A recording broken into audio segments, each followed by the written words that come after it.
کہ جہاد کے سلسلے میں دفاعی اور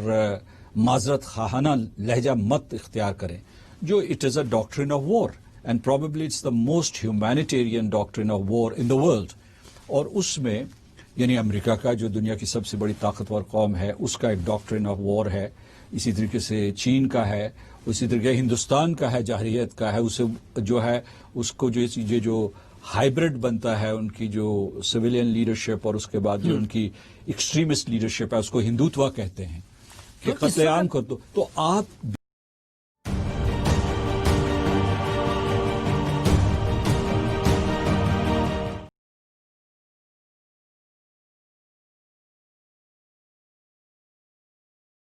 دنیا یہ دیکھ رہی تھی کہ یہ خالص اندرونی اور مظلومانہ جدوجہد ہے جسے دنیا میں مارکیٹ کرنا نسبتاً آسان تھا. تیسری بڑی بنیادی تبدیلی بی جے پی اور نریندر مودی کی ہندوتوا کی جارحانہ پالیسی کی صورت میں آئی تھی، جس کی وجہ سے نہ صرف ہندوستان کے اندر اقلیتیں عدم تحفظ کی شکار ہوئیں بلکہ اس کے انتہا پسند چہرے سے سیکولرزم کا نقاب بھی اتر گیا تھا. چوتھی اور سب سے بڑی تبدیلی یہ آئی تھی کہ 9/11 کے بعد پہلی بار امریکہ نے ڈونلڈ ٹرمپ کی وجہ سے افغانستان سے انخلا کی اپنی پالیسی واضح کی اور اس کے لیے اسے پاکستان کی مدد درکار تھی جو پاکستان نے فراہم کر دی. گویا 2001 کے بعد یہ پہلا دور تھا کہ امریکہ طالبان کے معاملے پر پاکستان کا محتاج بن گیا تھا. یوں پاکستان اسے کشمیر اور ہندوستان کے معاملے میں بارگیننگ چپ کے طور پر استعمال کر سکتا تھا، لیکن بدقسمتی سے ناتجربہ کاری اور کسی حد تک غیر سنجیدہ ٹیم کی وجہ سے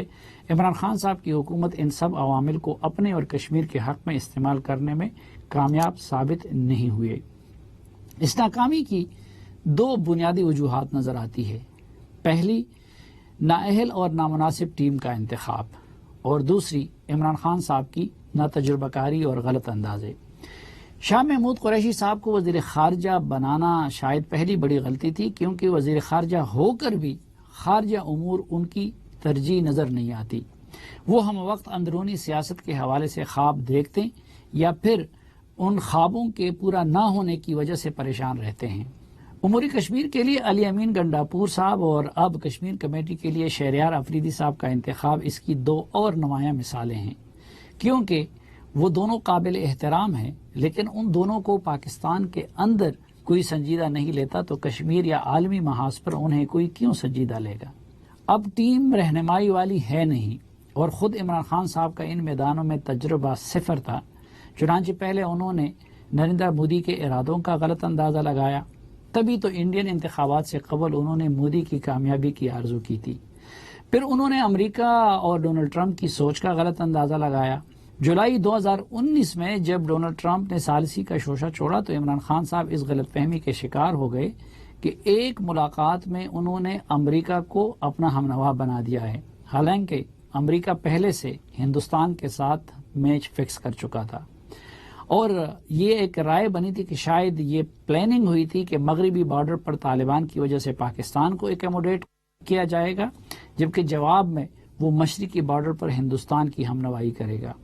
چنانچہ امریکی دورے سے واپسی پر عمران خان اور ان کے ساتھیوں کے کامیاب دورہ امریکہ کا جشن ابھی ختم نہیں ہوا تھا کہ مودی سرکار نے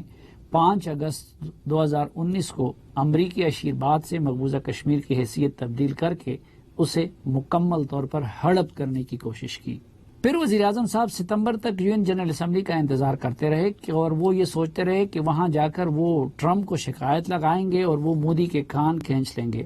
لیکن وہاں ٹرمپ نے الٹا پاکستان کو نصیحتیں شروع کر دی اور مودی کے ساتھ ہیوسٹن کے ہاؤڈی مودی کنونشن میں شرکت کے ذریعے پیغام دیا کہ وہ مودی کے ساتھ ہیں. ہندوستان پر سفارتی دباؤ کے لیے دوسرا فورم عالم اسلام کا ہو سکتا تھا، لیکن اس معاملے میں بھی پی ٹی آئی کی حکومت نے افراط و تفرید سے کام لیا. پاکستان اور کشمیر کے حق میں کسی عرب ملک کی بجائے ترکی، ایران اور ملائیشیا کی طرف سے بیانات آئے تھے، لیکن تب ہم عرب ممالک کو خوش کرتے رہے. پھر جب وہ ہماری درخواستوں کے باوجود OIC کا اجلاس طلب کرنے پر آمادہ نہ ہوئے تو خان صاحب نے ملائیشیا جا کر اور وہاں OIC کے خلاف بیان دے کر الٹا عرب ممالک کو بھی ناراض. ملائیشیا گئے اور کوالالمپور کانفرنس میں اپنی عدم شرکت کو غلطی قرار دیا، جبکہ اپنے معاون خصوصی سے OIC کے خلاف بیان دلوا دیا۔ چنانچہ عرب دوست ایک بار پھر ناراض ہو گئے۔ یوں عالم اسلام کے معاملے میں بھی پاکستان نہ ادھر کے رہے نہ ادھر کے رہے، نہ خدا ہی ملا نہ وصال صنم والی کیفیت سے دوچار ہے۔ راہ تکتے کشمیریوں کے دکھوں کو رتی بھر بھی کم کرنے میں کامیاب نہ ہو سکا۔ آج 1 سال بعد بھی حکومت پاکستان کے پاس شاید مقبوضہ کشمیر کے حوالے سے کوئی ٹھوس لائحہ عمل اور بیانیہ نہیں ہے۔ اس لیے 1 منٹ کی خاموشی اور سڑکوں کے ناموں کی تبدیلی جیسے اقدامات پر اکتفا کیا گیا۔ سوال یہ ہے کہ پاکستان کے پاس کیا آپشن ہو سکتے ہیں؟ افواج کو مضبوط کیے بغیر، اپنی عسکری حکمت عملی کے بغیر اپنی سلامتی کو یقینی بنا سکتی ہیں۔ اور اگر کشمیر مقبوضہ جموں و کشمیر آپ کا حصہ ہے تو آپ مجھے بتائیے کہ کیا آپ اسے جہاد کے بغیر بچا سکیں گے؟ صدر آزاد جموں کشمیر بھی یہ سمجھ رہا ہے کہ کشمیر کی آزادی کا رستہ وہ جہاد سے ہو کے گزرتا ہے۔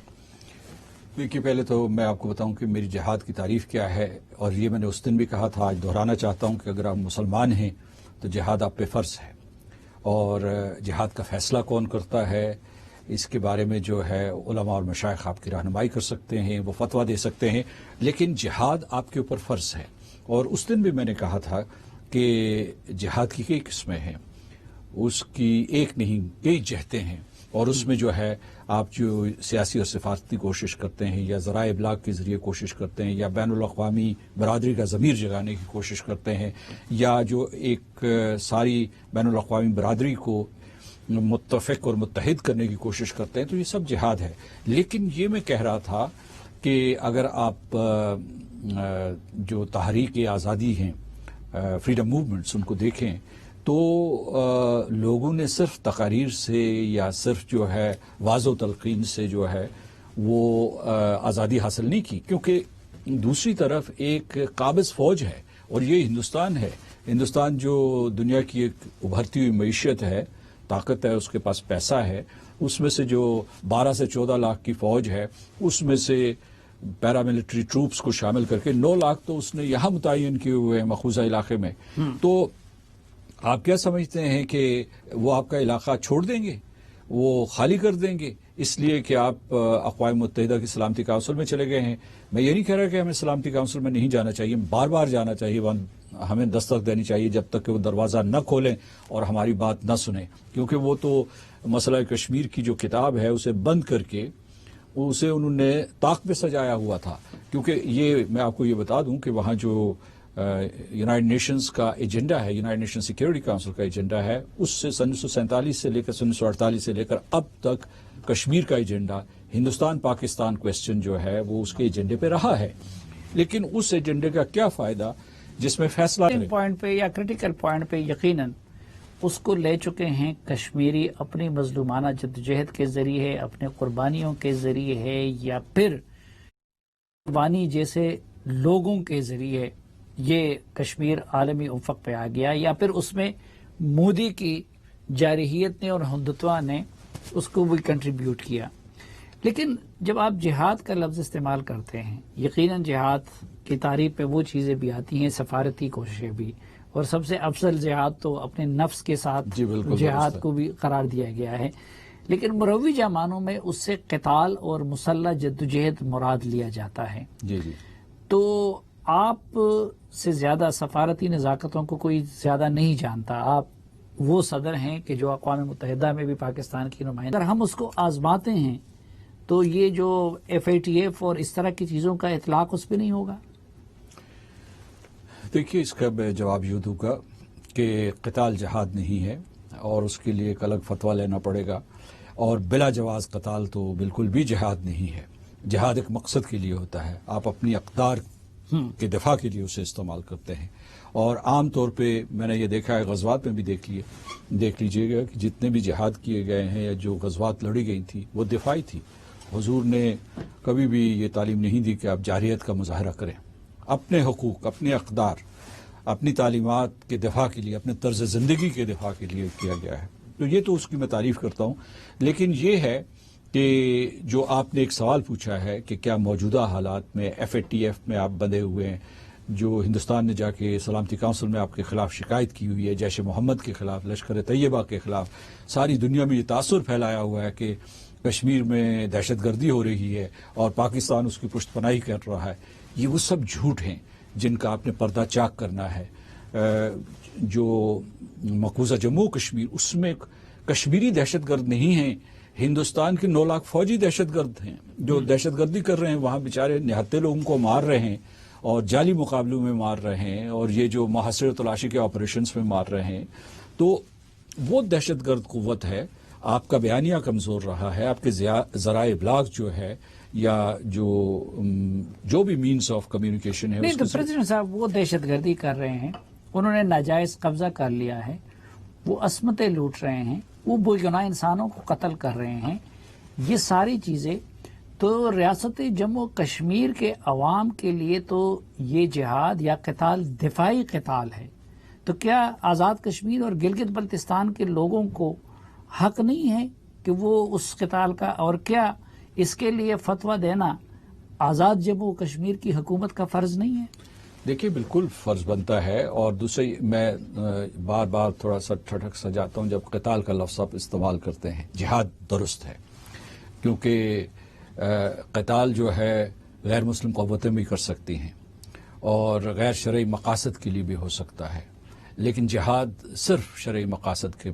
پاس ہو سکتا ہے اور اس میں اجماع ہونا بہت ضروری ہے، اور اس میں باقاعدہ ایک اتھارٹی ہوگی جو یہ فیصلہ کرے گی کہ جہاد ہوگا یا نہیں ہوگا۔ ہم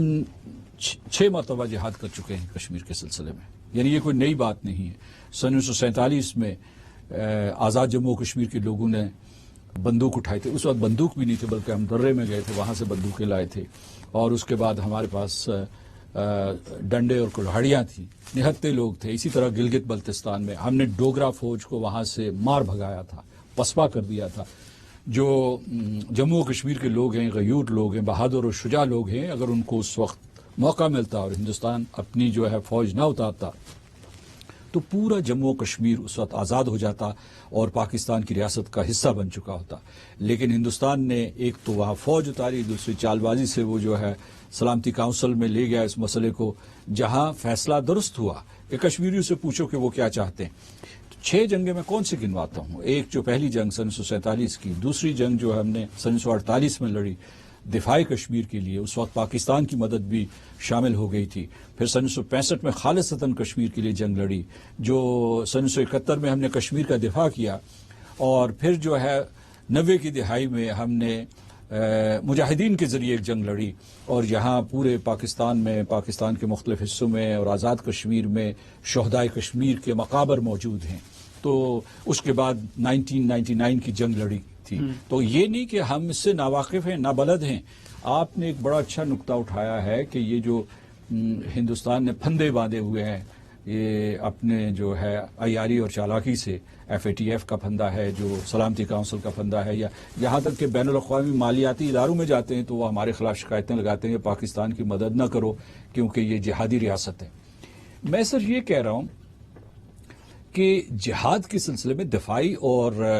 معذرت خواہانہ لہجہ مت اختیار کریں، جو it is a doctrine of war and probably it's the most humanitarian doctrine of war in the world, اور اس میں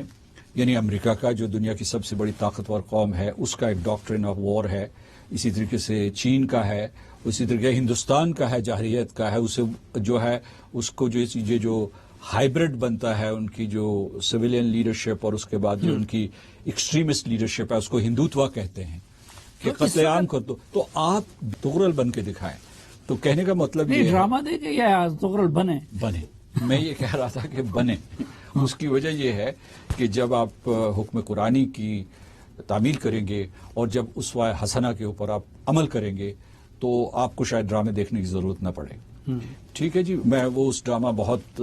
پاپولر ہے، میں یہ نہیں کہتا کہ اس کے بارے میں کوئی منفی رائے نہیں دے رہا ہوں، بہت اچھی چیز ہے۔ ترکی نے جو ہے اپنے آپ کو اسرٹ کیا، آپ کہہ رہے تھے کہ کیسے اسرٹ کریں، ایسے اسرٹ کریں جیسے اردوان نے اسرٹ کیا ہوا ہے، جیسے ترکی نے اسرٹ کیا ہوا ہے، جیسے ملیشیا کے مہاتیر محمد نے کیا تھا۔ لیکن وہ پہلے اقتصادی طور پر ایک پوزیشن میں آ گئے تب انہوں نے اسرٹ کرنا شروع کیا. ادروائز پہلے تو ترکی نیٹو کا حصہ تھا, امریکہ کی تابعداری کر رہا تھا. دیکھیے میں آپ کو بتا رہا ہوں کہ وہ ترکی جب ان کے ساتھ جو حلیف بنا پھرتا تھا اور اس کے بعد یورپ کی منت سماجت کرتا تھا, ان کی ٹھوڑی پکڑتا تھا کہ بھائی صاحب ہمیں اپنے خاندان کنبے میں شامل کر لو, اور وہ اسے دھتکارتے تھے اور اسے مرد بیمار بھی کہتے تھے. تو اس کے بعد جب ترکی اٹھا ہے تمام مشکلات کے باوجود, تو وہ آج پورچوگل اور اسپین کی مدد کر رہا ہے اور اس کے بعد ان کو جو ہے سبسڈیز دے رہا ہے. تو کہنے کا مطلب یہ ہے کہ جو یہ نہیں ہوتا کہ سب سے پہلے آپ یہ کہیں گے کہ جناب جب تک کہ ہم معاشی طور پر طاقتور نہیں ہو جاتے اس وقت تک ہم اپنے حقوق کا دفاع نہیں کریں گے. دفاع کرنا تھا وہ یہ ہے کہ آپ کو اقوام متحدہ انصاف نہیں دے گا جب تک کہ آپ جو ہے مسئلہ کشمیر کو ایک بین الاقوامی تحریک میں تبدیل نہیں کر دیتے. اور دوسرا, آپ کا دباؤ جو ہے وہ سلامتی کونسل کے مستقل ارکان پر نہیں پڑتا. مثلا اس وقت 4 مستقل ارکان ایسے ہیں جو ہندوستان کے ساتھ ہیں, آپ کے ساتھ نہیں ہیں. یہ ایک حقیقت ہے اور یہی ہماری سب سے بڑی مجبوری ہے. اسی وجہ سے آپ کو انصاف نہیں مل سکتا, اور وہ ہیں ریاستہائے متحدہ امریکہ, برطانیہ, فرانس اور رشین فیڈریشن. اور یہ میں ان کا شکریہ ادا کرتا ہوں کہ اب انہوں نے کم از کم غیر رسمی بحث کی اجازت دے دی ہے, ورنہ تو یہ چین کے سوائے یہ باقی سب ان کے ساتھ کھڑے ہیں. جی ان کے ساتھ کھڑے ہیں. اور دوسرا, آپ کو بانٹا ہوا ہے, ٹھیک ہے, آپ کا اپنا پولیٹیکل سسٹم کیوں لیکن نہیں آپ سے بہتر یہ بھی کوئی نہیں جانتا کہ عالم اسلام میں بھی فیصلے نہ اخلاقیات کی بنیاد پہ ہوتے ہیں, نہ میرٹ پہ ہوتے ہیں, آپس میں ان کی رقابتیں ہیں, گروپنگ ہے. اور اب تو وہ بھی جو ماضی میں OIC جتنا کچھ ہمارے لیے کرتا تھا اب اس سے بھی پیچھے ہٹ گیا ہے. تو یہ اسلامی ممالک کی جس طرح ہم نے ہینڈلنگ کی ہے کشمیر کے معاملے پہ, آپ کو اس میں کوئی سکم نظر نہیں آیا؟ اور ان سے توقع لگانا OIC سے, کیا اقوام متحدہ سے توقع لگانے جیسا معاملہ نہیں ہوگا؟ نہیں, میں اور چیز کہہ رہا ہوں. میں یہ کہہ رہا ہوں کہ ویسے سب سے پہلے میں اسلامی تعاون تنظیم کا شکریہ ادا کرنا چاہتا ہوں کہ سن 1990 سے لے کر آج تک وہ بین الاقوامی تنظیم ہے جو